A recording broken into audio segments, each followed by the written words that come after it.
And he put out his hand to him and said, "It is my pleasure, be clean." And straightway his disease went from him. And he gave him orders, "Say nothing to any man, but let the priest see you and give an offering, so that you may be made clean, as the law of Moses says, and for a witness to them."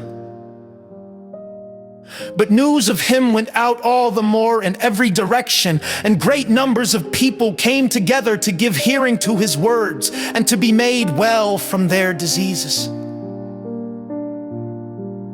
But he went away by himself to a waste place for prayer. And it came about that on one of these days he was teaching, and some Pharisees and teachers of the law were seated there, who had come from every town of Galilee and Judea and from Jerusalem.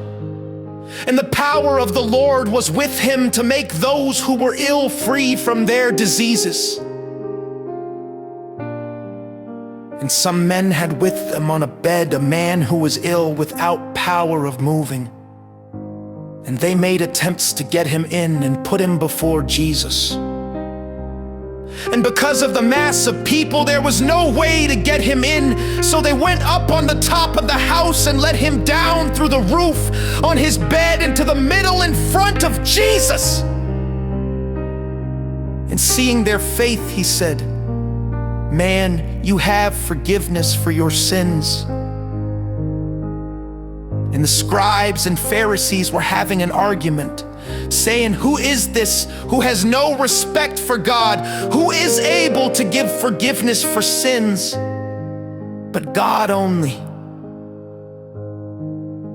But Jesus, who had knowledge of their thoughts, said to them, "Why are you reasoning in your hearts? Which is the simpler, to say, 'You have forgiveness for your sins,' or to say, 'Get up and go'? But so that you may see that on earth the Son of Man has authority for the forgiveness of sins." He said to the man who was ill, "I say to you, get up and take up your bed